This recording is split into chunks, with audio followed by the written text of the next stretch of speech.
At my graduation dinner, my parents gave me a disownment letter. From all of us, my mom said at the table. My sister filmed my reaction for laughs. I thanked them, took the letter, and left. They didn't know what I'd already set in motion. You know those moments that just shatter your world? Those moments that redefine everything you thought you knew about betrayal? Mine came wrapped in a pristine white envelope, handed to me by my own mother, at a dinner meant to celebrate my greatest achievement. It wasn't a congratulatory card, it was a declaration of war. This restaurant, oh, it was that kind of place. Overpriced, pretentious, the kind where the servers whispered and crystal chandeliers dripped from the ceiling like frozen tears. Every table had these impossibly perfect fresh orchids. My mother, Claudia, had insisted on making reservations 3 months in advance. 3 months! She'd told me it was to celebrate me, graduating from law school, top of my class at Stanford. The whole family will be there, she'd cooed. I should have known better, honestly. When I arrived, they were already seated. My father,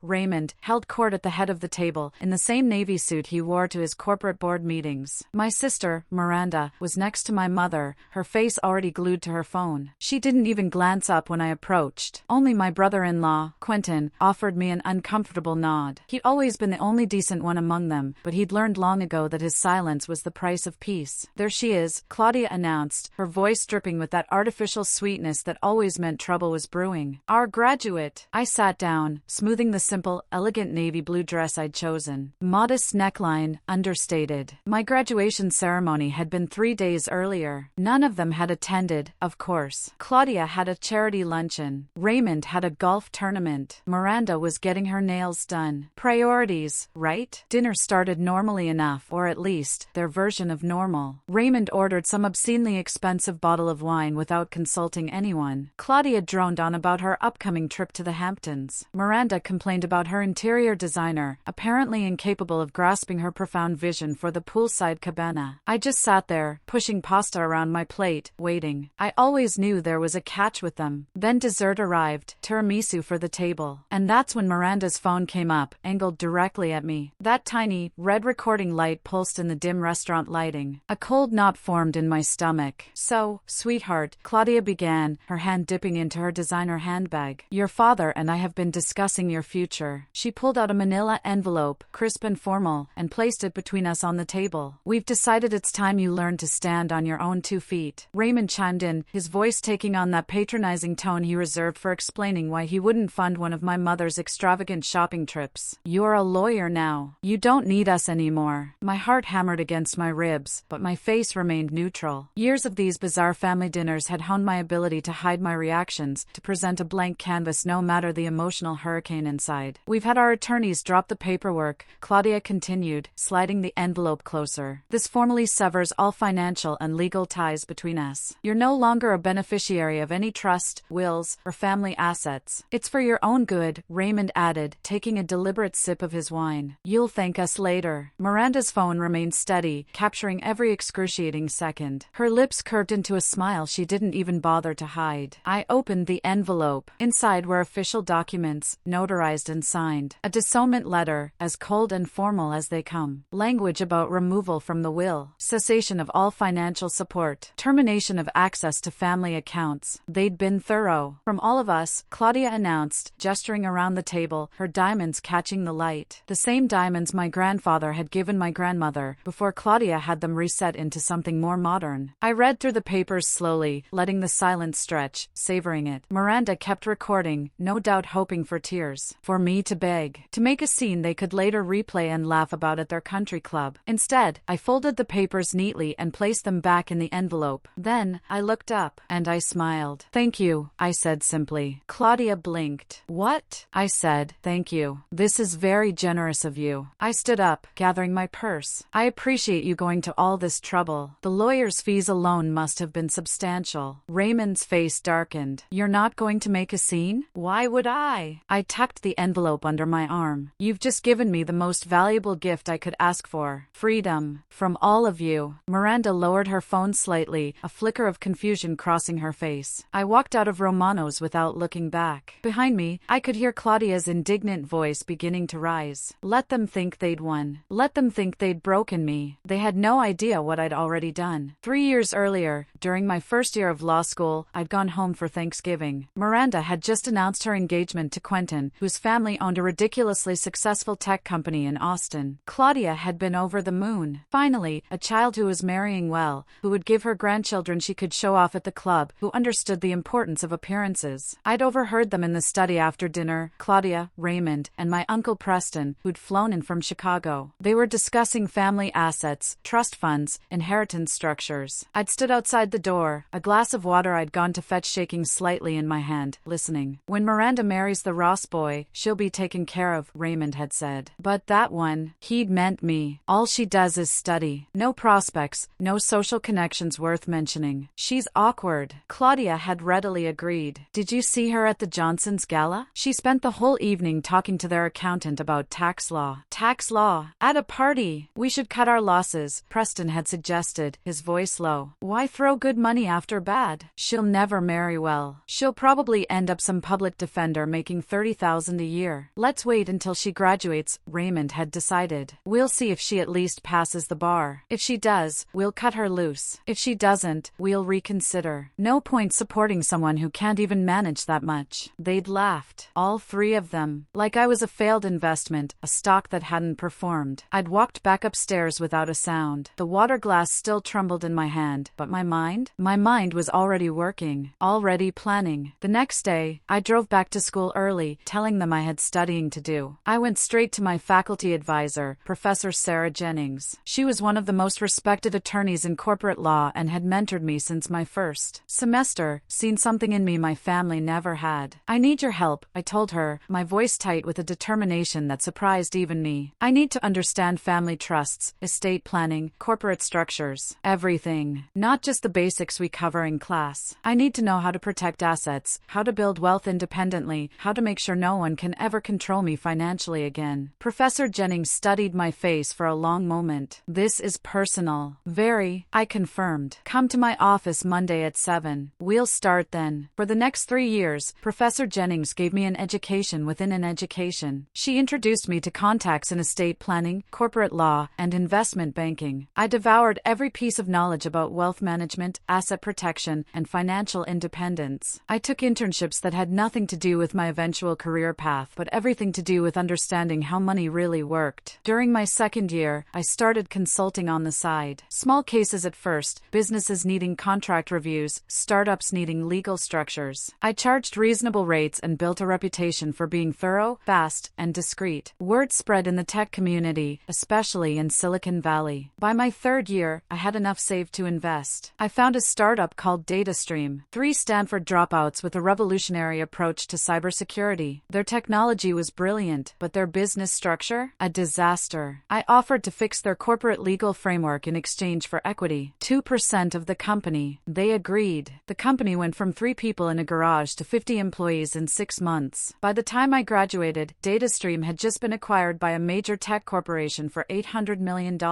By the way, if you're still with me, if you're as invested in this story as I am in my firm, make sure to hit that subscribe button. More unbelievable stories like this are coming your way. My 2% stake was now worth $16 million.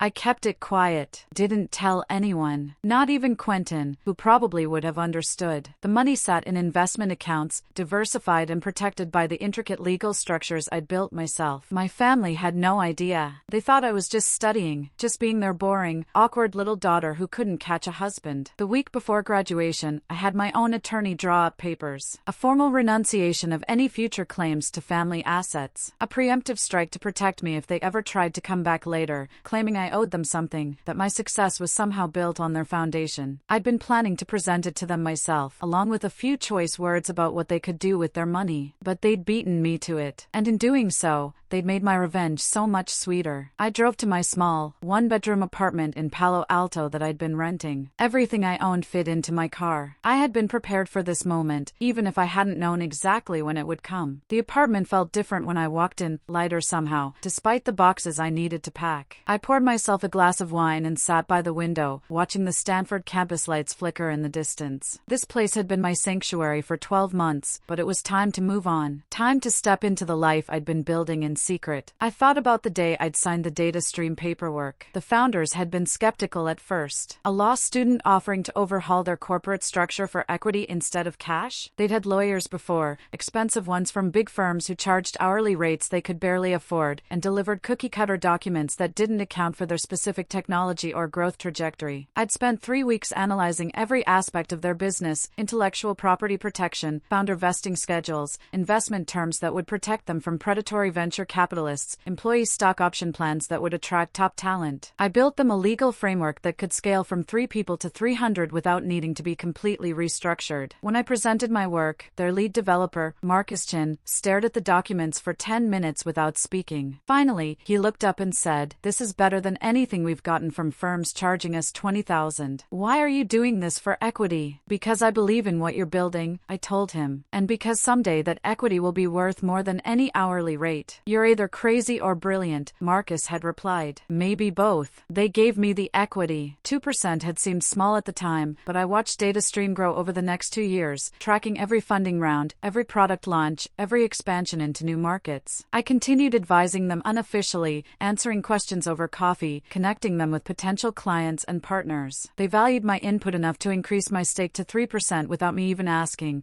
finalizing the paperwork 6 months before any acquisition talks began. When the acquisition talks started, Marcus called me personally. "We're in discussions with Cybercore. The offer is substantial, but we're not signing anything until you review the terms." I spent a week negotiating on their behalf, making sure the founders got the payout they deserved and that their employees were taken care of. The final acquisition price had been higher than the initial offer by almost $100 million.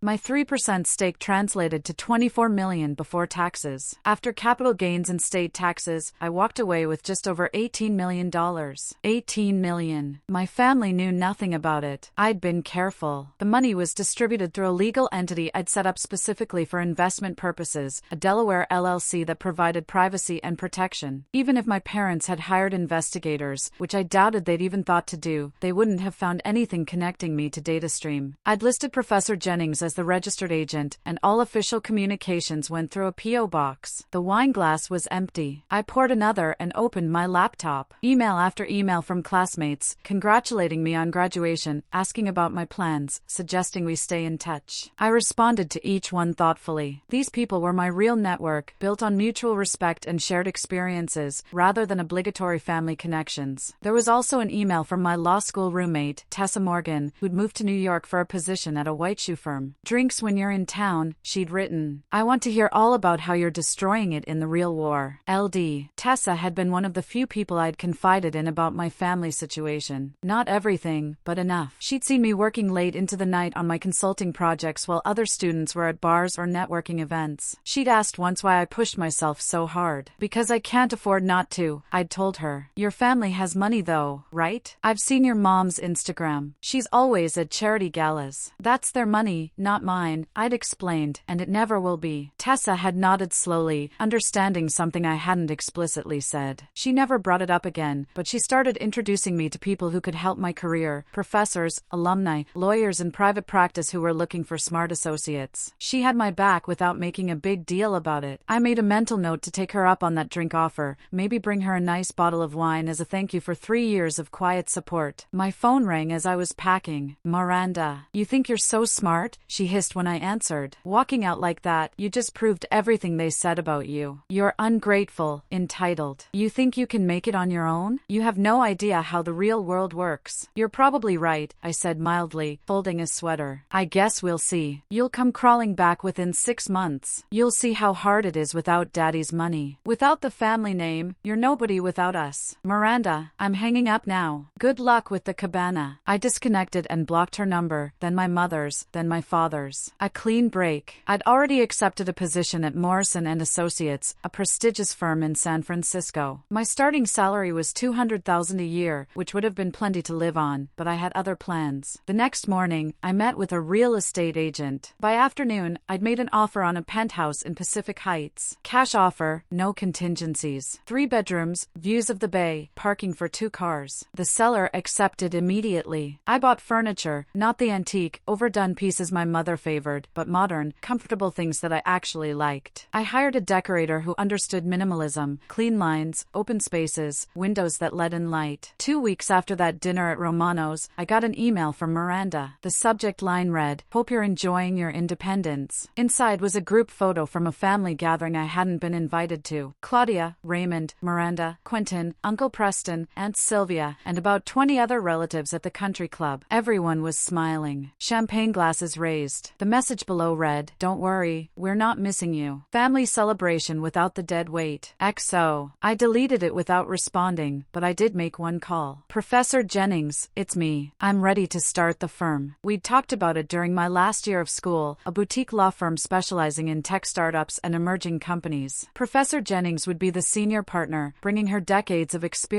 and reputation. I'd be the junior partner, bringing energy, connections in the startup world, and a substantial amount of capital to get us off the ground. The conversation lasted 3 hours. We discussed office space, hiring strategy, the types of clients we wanted to attract. Professor Jennings had been planning her exit from academia for years, waiting for the right opportunity. "I'll need to finish out the semester," she said. "Give the school proper notice. But by August, I'm yours." August is perfect. That gives me time to handle the logistics. "You're sure about this capital investment? Starting a firm isn't cheap, especially in San Francisco." "I'm sure," I said. "I have access to funds that will cover us for at least the first 2 years, even if we don't land a single client." She was quiet for a moment. "Jasmine, I've known you for 3 years now. You've never once mentioned having that kind of money." "I earned it," I said simply, "and I've been very careful about who knows. My family thinks I'm just another struggling associate. I'd like to keep it that way." "Your secret is safe with me," she said, a smile in her voice. "Though I suspect that secret won't last long once we open the doors and people see what you're capable of." The firm became my obsession over the next few months. I found office space in the financial district, a corner unit on the 20th floor with breathtaking views of the Bay Bridge. The lease was expensive, but location mattered in this business. Clients needed to feel like they were working with serious professionals, not kids playing lawyer in a basement office. I hired an interior designer who understood what I wanted, professional but not stuffy, modern without being trendy, the kind of space where a 25-year-old tech founder in a hoodie would feel just as comfortable as a 50-year-old executive in a 3-piece suit. We bought furniture that would last, built custom bookshelves for law references, installed a conference room with video capabilities and a large display screen for presentations. My office was modest, smaller than Professor Jennings's corner office, but it had everything I needed: a desk with enough surface area to spread out documents, comfortable chairs for client meetings, and a credenza where I kept files on current cases. The hiring process was intensive. We needed associates who were brilliant but not arrogant, hardworking but not burnt out, people who understood that we were building something different from the traditional big law model. We interviewed dozens of candidates before finding 2 who fit: Grace Feldman, a recent graduate from Berkeley with a gift for contract negotiation, and James Park, who'd spent 3 years at a corporate firm before deciding he wanted to work with startups instead of conglomerates. Then there was the marketing. We couldn't just hang a sign and hope clients appeared. I reached out to every contact I'd made during my consulting years. Marcus Chin from DataStream became an unofficial ambassador, recommending us to other founders in his network. Professor Jennings tapped her academic connections, bringing in established companies that needed specialized expertise. We wrote articles for legal journals, positioning ourselves as thought leaders in tech law. The website took weeks to perfect: clean design, case studies that showed our expertise without violating client confidentiality, bios that highlighted our credentials without sounding pompous. We wanted to project competence and accessibility in equal measure. Jennings Legal Partners opened on a Tuesday in November, exactly 6 months after that dinner at Romano's. We had champagne in the conference room at 5 o'clock, just the 4 of us. No big party, no press release. We toasted to the future and got back to work. The first month was slow. We'd expected that. Building a reputation takes time, especially when you're competing against established firms with decades of history. But we had patience and enough capital to weather the quiet period. Our first major client came in September, a biotech startup that needed help navigating FDA regulations and patent law. It was exactly the kind of complex, interesting work we wanted. Grace took the lead on the patent applications while I handled the corporate structure. The case took 4 months and resulted in a successful product launch and a very satisfied client who referred 3 other companies to us. By December, we had a steady stream of work. Word was spreading that Jennings Legal Partners delivered results without the bloated bills and bureaucratic nightmares of bigger firms. We were responsive, creative, and actually cared about our clients' success beyond the billable hours. I worked 12-hour days and loved every minute of it. This This was mine, in a way nothing had ever been before. Not handed to me, not expected, not obligatory. Built from scratch through intelligence, hard work, and strategic planning. We kept the firm small and selective. We only took clients we believed in, companies that were doing something innovative. Our reputation grew fast. By the end of the first year, we had a waiting list. I never posted about it on social media, never sent announcements. I let my family think I was struggling at some big firm, working 100-hour weeks for partners who didn't even know my name. 18 months after the dinner at Romano's, I was having coffee with a potential client in the financial district when I heard familiar voices. I looked up to see my parents walking into the same cafe, deep in conversation with a man in an expensive suit. Claudia saw me first, her mouth opening slightly, then pressing into a thin line. Raymond followed her gaze, his expression chilling. They couldn't exactly avoid me. The cafe was small, and I was sitting near the entrance. "Hello, Mother, Father." "Jasmine," Claudia said stiffly. "What are you doing here?" "Meeting a client." I gestured to the empty chair across from me. "He's running late." "I see you're still." Raymond trailed off, looking me over. My suit was designer, subtle but expensive. My watch was a Cartier I bought myself the day the firm turned its first profit. "Working?" he asked. "Yes, it's going well." I didn't elaborate. "Are you still with that big firm?" Claudia asked. "Morrison something?" "No, actually. I left about a year ago." Their faces shifted, a flash of satisfaction. Here it was. They were thinking, the moment I admitted I'd failed, the moment I asked for help. "I started my own practice," I continued smoothly. "It's been quite successful." "Your own practice?" Raymond's tone was skeptical. "That takes capital, connections, experience." "Yes, it does." I smiled. Fortunately, I had all three. Just then, my client walked in, saving me from further conversation. Blake Morrison, CEO of Tech Forward, a company valued at $3 billion.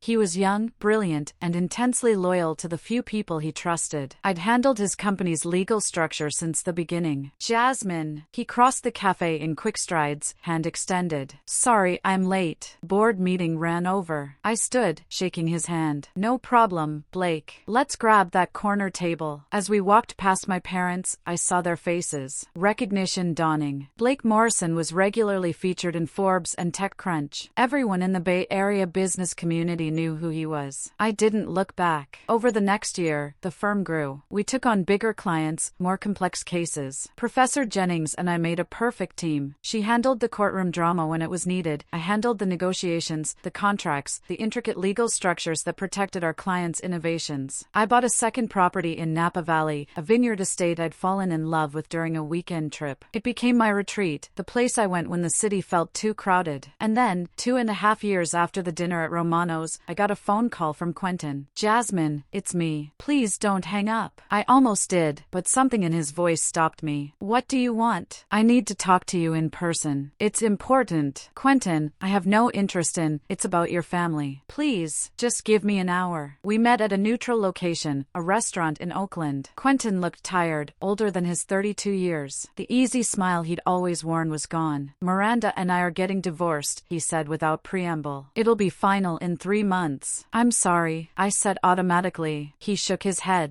"Don't be. I should have done it years ago." He took a breath. "Your family is in trouble, Jasmine. Financial trouble." I set down my water glass. "What kind of trouble?" "Your father made some bad investments about 2 years ago, right around the time you left. He put a huge amount of capital into a real estate development deal that fell through. Then he tried to recoup the losses in the stock market. Bad timing. Worst choices." "How bad?" "They're going to lose the house. The club membership is already gone. Your mother sold most of her jewelry last month. They're trying to keep up appearances, but people are starting to notice." I processed this quietly. "Why are you telling me?" "Because Miranda has been talking about reaching out to you. Your mother, too. They've been asking me questions. What you might be worth, if you're still at Morrison, if I know where you live." "And you told them?" "I told them I don't have contact with you, which was true until today." He leaned forward. "Jasmine, they're going to come to you, and they're going to act like the last 2.5 years never happened. Like they didn't disown you in a restaurant while Miranda filmed it for entertainment. They're going to expect you to fix this. What do you think I should do?" "That's not my call to make. I just thought you deserved a warning." He stood to leave, then paused. "For what it's worth, you were always the best of them. The only one who actually earned anything." "I'm sorry I never said that when it mattered." He left me sitting there, thinking. The call came 2 weeks later.